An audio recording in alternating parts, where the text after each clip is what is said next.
চট্টগ্রামকে পরিচ্ছন্ন নগরী গড়ার নির্বাচনী অঙ্গীকার ছিল চট্টগ্রামের মেয়র আজম নাসির উদ্দিনের। অঙ্গীকার অনুযায়ী দায়িত্ব নেওয়ার পরপরই শুরু করেন ডোর টু ডোর ময়লা আবর্জনা সংগ্রহ এবং রাতে ময়লা পরিষ্কার করার কার্যক্রম। কিন্তু কিছুদিনের মধ্যেই মুখ থুবড়ে পড়েছে সেই কার্যক্রম। নগরীর অলিগলি প্রধান সড়কে এভাবেই পড়ে থাকছে নগরবাসীর ফেলে দেওয়া উচ্ছিষ্ট। পচা দুর্গন্ধে ভারী হয়ে উঠছে পরিবেশ। দিন দুপুরে প্রকাশ্যে এভাবে রাস্তায় ময়লা ফেলা হলেও অবস্থাটা এমন যেন দেখার কেউ নেই। আমরা দুর্গন্ধলায় থাকতে পারতেছি না, এখানে অনেক গন্ধ। মানুষজন এই যে মনে করো নাকসি বিজির চলাফিরে করে, এখানে থেকে বিভিন্ন ধরনের রোগ জীবাণু ছড়িয়ে পড়তেছে, যা মানুষের জন্য ক্ষতিকর।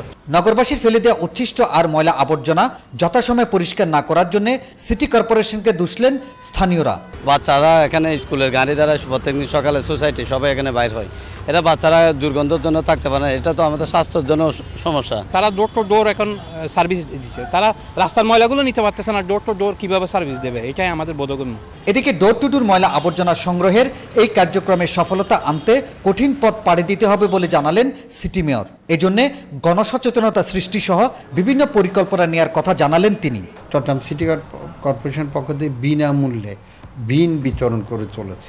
এই বিন বিতরণগুলো কিন্তু একটা অনেক সময় সাপেক্ষ এবং কঠিন একটা দায়িত্ব।